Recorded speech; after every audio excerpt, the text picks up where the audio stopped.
Shalom saudara yang dikasihi Tuhan, selamat pagi. Senang dan bahagia rasanya karena masih bisa menyapa saudara di pagi yang indah ini. Doa dan harapan saya bahwa saudara semua dalam keadaan sehat, dalam keadaan baik, penuh dengan sukacita, diberkati Tuhan untuk sepanjang hari ini. Saudaraku, pagi ini kita akan kembali menikmati lawatan Tuhan lewat renungan inspirasi kita. Namun sebelum kita mendengarkan renungan ini, mari kita mempersiapkan hati kita. Mari terlebih dahulu kita berdoa. Kami bersyukur kepada Tuhan untuk kebaikan kasih-Mu yang sudah menyertai dan memimpin kami sepanjang malam, juga sudah menganugerahkan kepada kami hari baru pagi ini. Berkati dan pimpinlah kami oleh Roh Kudus-Mu ya Tuhan, sehingga sepanjang hari kami boleh berjalan dalam kemenangan Kristus. Dalam nama Yesus kami berdoa. Amin. Saudaraku yang dikasihi Tuhan, pagi ini kita akan kembali mendengarkan renungan firman Tuhan yang menjadi renungan inspirasi bagi kita. Saya siapkan dari Yesaya 40 ayat 31, saudara. Demikian bunyi firman Tuhan. Tetapi orang-orang yang menanti-nantikan Tuhan mendapat kekuatan baru. Mereka seumpama Raja Wali yang naik, terbang dengan kekuatan sayapnya. Mereka berlari dan tidak menjadi lesu. Mereka berjalan dan tidak menjadi lelah.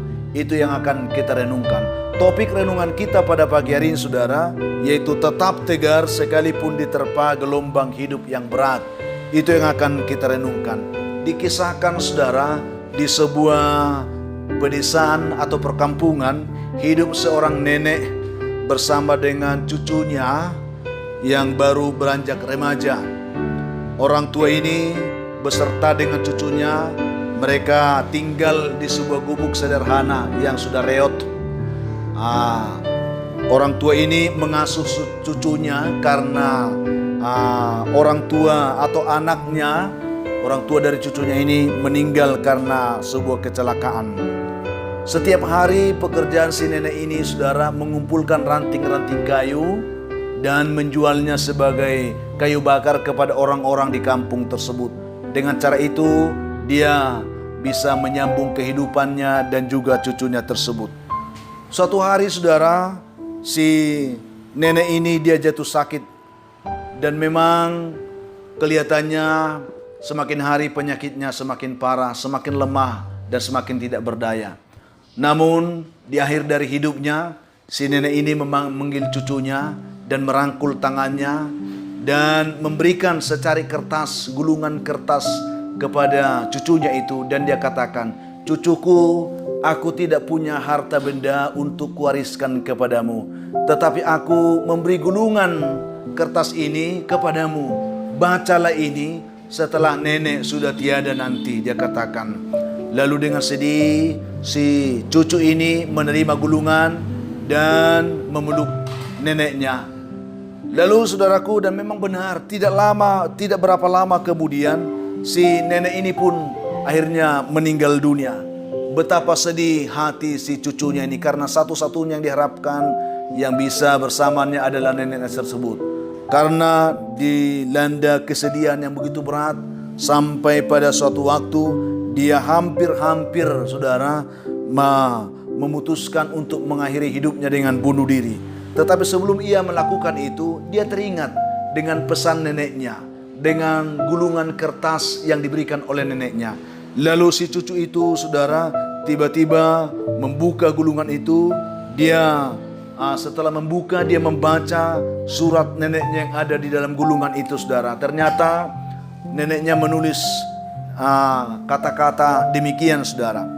"Cucuku tersayang, saat kamu membaca surat ini, itu berarti bahwa nenek sudah tidak ada lagi di dunia ini. Sungguh berat memang meninggalkanmu dalam keadaan susah seperti ini. Tetapi ini sudah menjadi jalan Tuhan bagi kita, bagiku dan bagimu. Janganlah bersedih, cucuku. Jangan putus asa, karena hidup ini harus tetap berjalan. Perjalanan hidupmu masih sangat panjang," dia katakan. "Nenek memang tidak punya warisan apapun untukmu, tetapi nenek punya hadiah. Carilah itu dan temukanlah. Itu ada dalam sebuah kotak di samping pintu kita," dia katakan. Mendengar itu, saudara, si cucu ini Dia buru-buru mencari dan ternyata dia menemukan bungkusan itu dan dia membukanya. Dan dia dengan takjub dan keheranan ternyata dia menemukan di dalam bungkusan itu ada sebuah boneka Shaolin, saudara. Lalu setelah dia menemukan, dia peluk. Dia begitu terharu melihat pemberian neneknya tersebut. Lalu ia melanjutkan untuk membaca surat tersebut lagi, saudara. Lalu neneknya katakan, "Nenek memberi boneka ini kepadamu agar kamu bisa menjadi seperti boneka ini," dia katakan. "Lihatlah cucuku boneka ini dan cobalah pukul sekuat tenagamu," dia katakan. Tanpa pikir memang diberdirikannya boneka itu. Lalu dia memukul, pertama diayunkannya dan membuat boneka itu terombang-ambing karena di bagian bawah boneka itu berat dan berbentuk bulat. Dan tidak lama, saudara, ya boneka itu setelah terombang-ambing sepertinya mau jatuh, dia kembali berdiri tegak, saudara, seperti semula. Dipukulnya selanjutnya dan dihantamnya boneka tersebut.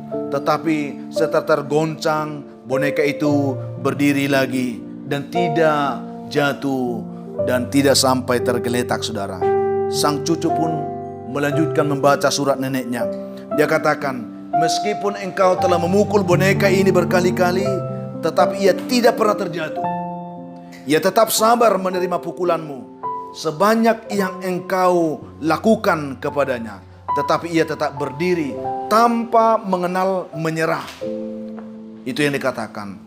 Sama seperti boneka itu, cucuku, nenek berharap bahwa kamu tidak akan pernah menyerah dalam kehidupan ini. Ketika engkau jatuh dan putus asa, lihatlah kembali boneka ini. Kamu harus tetap berdiri. Kamu harus tetap tegak berdiri sepertinya. Ketika hantaman datang bertubi-tubi, sebanyak itulah kamu harus bertahan dan tetap engkau harus bangkit. Jangan pernah membiarkan tantangan itu menjatuhkanmu, melemahkanmu, membuat engkau putus asa. Saat kamu bertekad untuk tidak pernah menyerah, tidak putus asa, maka orang lain yang akan menyerah dan saat itulah engkau akan menjadi pemenangnya, dia katakan. Jika kamu tidak mau menyerah, hidup kamu pasti akan berubah. Saat itulah nenek akan merasa bangga punya cucu seperti engkau, dia katakan. Demikian isi surat nenek ini kepada cucunya. Setelah selesai membaca surat itu, si cucu ini, saudara, dia merasa sedih, dia merasa malu, dia menangis karena dia merasa bodoh karena sempat terpikir untuk bunuh diri. Dan sejak saat itu, saudara, ia berubah menjadi seorang pribadi yang bermental baja, yang tidak mau menyerah terhadap apapun. Dia tetap bertekad untuk mau bangkit, untuk mau berdiri, untuk mau tetap berjuang dalam kehidupan ini. Sesulit apapun hidup yang harus dihadapi, dia mau seperti boneka Shaolin itu yang tetap akan mau bangkit dan berdiri kembali.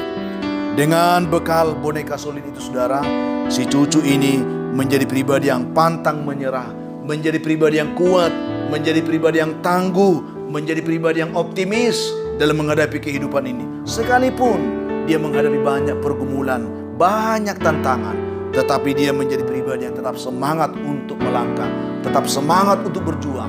Dan pada akhirnya, saudara, dia menjadi pemenang sejati dalam kehidupan ini. Dia berhasil, saudara. Itu yang kita dapatkan dari kisah inspirasi ini. Saudaraku yang dikasihi Tuhan, sesungguhnya kita harus tahu, saudara, tidak ada kegagalan yang sejati dalam hidup ini. Kecuali kita berhenti untuk berjuang, kecuali kita berhenti untuk berusaha. Selama kita masih mau bangkit, selama kita masih mau berusaha dan berjuang, sesungguhnya kegagalan itu hanyalah cara untuk membuktikan bahwa kita adalah seorang pemenang. Itu yang kita harus pahami, saudara. Marilah lewat renungan ini, bulatkan tekad saudara untuk tetap tegak berdiri. Walaupun mungkin hari ini saudara akan dihantam oleh banyak pergumulan, dihantam oleh badai kehidupan yang dahsyat. Pastikan bahwa engkau tetap akan tegak berdiri bersama dengan Tuhan. Itu yang saya sampaikan kepada saudara. Sebagaimana firman Tuhan yang kita baca tadi, orang-orang yang menanti-nantikan Tuhan, mendapatkan kekuatan baru. Seumpama Raja Wali yang naik terbang dengan kekuatan sayapnya. Itu yang kita renungkan pagi ini. Mereka berlari tidak menjadi lesu. Mereka berjalan tidak menjadi lelah. Karena apa saudara? Karena ada pengharapan bahwa di dalam Tuhan kita pasti akan diberi kekuatan. Di dalam Tuhan kita pasti akan ditopang dan dimampukan untuk menjadi seorang pemenang. Itu yang saya sampaikan. Tuhan menolong saudara sehingga kita semua bisa menjadi pribadi yang tetap optimis dalam hidup ini. Saudara menjadi pribadi yang tetap kuat, berdiri kokoh dalam perjuangan iman, mengharapkan pertolongan Tuhan, menggapai semua impian-impian yang saudara sedang kejar bersama dengan Tuhan. Dan kita bisa berkata lantang, aku adalah juara sejati dalam kehidupan ini. Karena bersama dengan Tuhan, kita lebih daripada pemenang.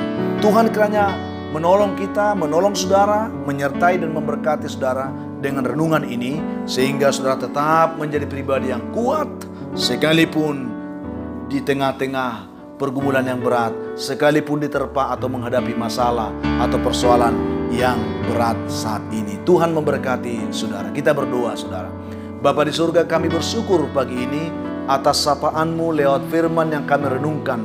Kami diyakinkan bahwa bersama dengan Tuhan kami pasti bisa, kami pasti kuat, kami pasti mampu, dan kami pasti menang. Bahkan kami lebih daripada pemenang. Berkatilah umat Tuhan dimanapun yang mendengarkan renungan ini. Di tengah goncangan-goncangan badai kehidupan yang dahsyat yang sering menerpa hidup kami, biarlah kami tetap dikuatkan Tuhan. Yang lemah dikuatkan, yang berbeban berat diberikan kepada mereka kelegaan, yang putus asa diberi pengharapan. Hamba juga doakan umat-Mu yang sedang bergumul karena sakit penyakit. Biarlah tangan Tuhan menopang mereka. Biarlah tangan Tuhan menjamah kehidupan mereka, memulihkan dan menyembuhkan mereka dalam nama Tuhan Yesus. Yang bergumul untuk mendapatkan pekerjaan. Ada banyak anak Tuhan hari ini yang sedang mencari pekerjaan. Biarlah mereka boleh ditolong Tuhan untuk menemukan pekerjaan yang baik yang bisa menopang hidup mereka. Yang bergumul untuk mendapatkan jodoh pun diberkati Tuhan. Anak-anak-Mu yang sedang bergumul untuk mengharapkan keturunan, biarlah mereka juga boleh diberkati Tuhan. Anak-anak kami yang sedang bergumul juga dalam pendidikan mereka, biarlah Tuhan membantu mereka dengan tetap semangat belajar walaupun masih dalam suasana daring. Berkati juga umat Tuhan dimanapun saat ini yang mengharapkan pertolongan-Mu dalam hidup mereka di hari ini. Dimanapun mereka yang mendengarkan renungan dan doa ini, hamba doakan mereka dalam nama Tuhan Yesus. Biarlah mereka mengalami zaman Tuhan dan diberkati. Dalam nama Tuhan Yesus kami berdoa. Amin. Saudaraku yang dikasihi Tuhan, apapun keadaan hidup yang saudara akan hadapi hari ini, saya hanya mau berpesan, tetaplah semangat, jadilah kuat dalam Tuhan, tetaplah mengucap syukur dan bersuka cita dalam segala sesuatu, karena itu dikehendaki Tuhan dari hidup saudara. Kalau saudara mempunyai beban, pergumulan hidup yang berat dan saudara rindu didoakan, hubungi kami saudara di nomor telepon yang tertera di layar saudara. Kami siap membantu mendukung saudara dalam doa. Dan kami juga tetap memohon, bantu kami saudara untuk tetap membagikan men-share renungan ini, supaya ada banyak juga orang bisa menonton dan mereka boleh diberkati Tuhan seperti saudara pagi hari ini. Akhirnya saya Pendeta Linti Dongoran, Pendeta GKP Jemaat Khusus Horisan Medan, menyampaikan sampai jumpa di kesempatan lain saudara. Tuhan memberkati saudara. Shalom.